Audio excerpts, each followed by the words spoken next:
pandemic turned the whole world upside down, including my world.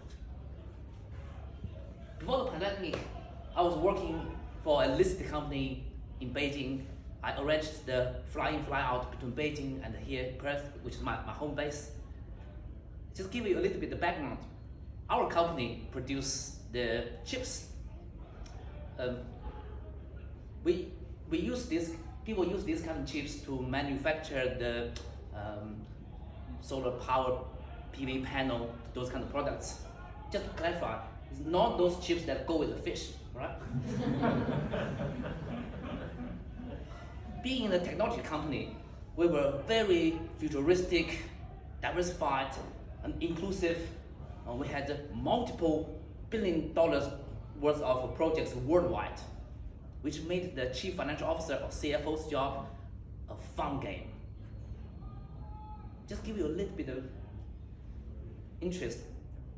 We were able to predict the end consumers' purchase behavior just based on their micro expression with the big data technology, and we use that information to forecast the demand of our products, and then we use those kind of wisdom to make our capex investment decisions and revenue forecasts, and so on and so forth.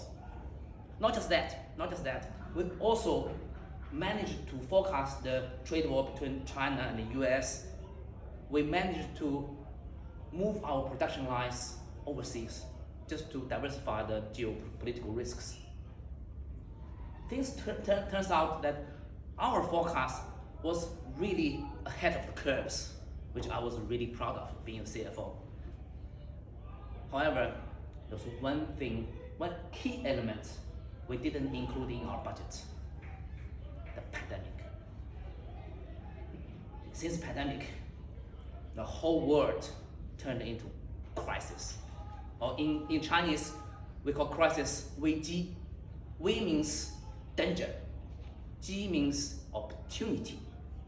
So in Chinese, in our language, the word crisis literally means danger and opportunity. Which side of the tipping point are you really depends on your attitude, really. I was a FIFO worker. Pandemic is really on the danger side because I couldn't travel. Simply means I lost that job. So I came home empty-handed. Look at my young family growing, my bank account shrinking. So I had to start all over again from somewhere. I managed to find another CFO job locally in Perth, which I hated every single minute of. In that desperate situation, money talks.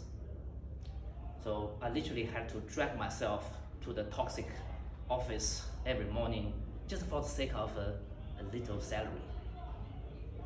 At that time, my wife was pregnant, and I remember one day she had some complication with her pregnancy. We had to rush her to the hospital for an emergency. Don't worry, she was okay eventually. But the point is, when I called my boss, her reply was, "Hey, we pay you to work full time. Your wife's problem is not my problem." At that very moment, I said, "Enough is enough. I'm out of there. I quit." Yes, money talks, but what does it say?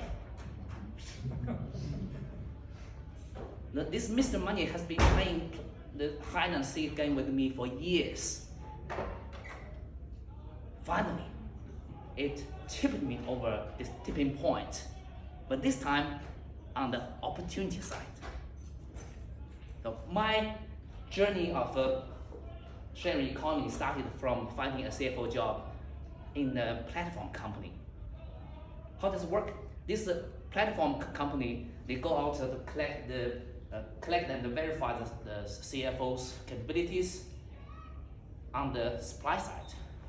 They also go out to the companies to find out exactly what the job requirements are for the demand side. Then they create this marketplace where supply meets demand. Of course, they will facilitate the transaction and they collect money and clear the fund or take big cuts. So that's their role. In doing that, the CFOs, your skills, your talents get utilized and paid for. For the companies, the job is done at only a fraction of the cost of a full-time CFO. So you can imagine, so you see in this triangular relationship, right?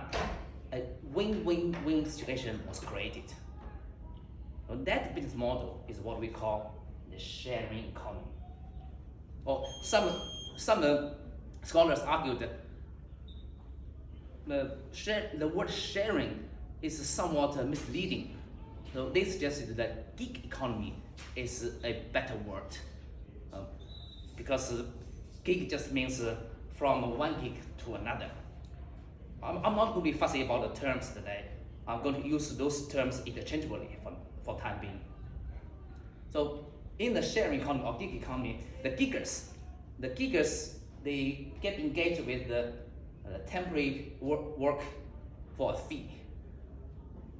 It started back in 2008 from the Uber cars or Airbnb accommodation. Those kind of executive services came a lot later, but they shared exactly the same principles. Just think about if you pull apart the corporate CFO's responsibilities, there are some long-term basis and some ad hoc basis. So if you are engaged with more of those strategic focused roles, things like you manage the team's performance, or attend financial meetings, or mentor your junior finance team, those kind of tasks will become something like a permanent part-time CFO. If you are engaged with something like build financial models, write business plans, implement the ERP system, or review the internal control procedures process, those kind of tasks will turn into a project-based and piecemeal. The point is that if you are as the sharing CFO, you could get involved with different types of engagement. Just picture a wagon wheel. The CFO is the hub. That's your core value. So the spokes are those income streams you can derive from. You can even do pole dancing if you like. So in conclusion, tipping from the being corporate CFO to doing CFO gigs was a crisis for me to begin with. But I took it as opportunity because it gave me a lot of income streams. Geek economy is my future. Do you think it's yours as well? Oh, yeah. Yes? No problem, I'll get onto it. Sorry, I've got to go, another task.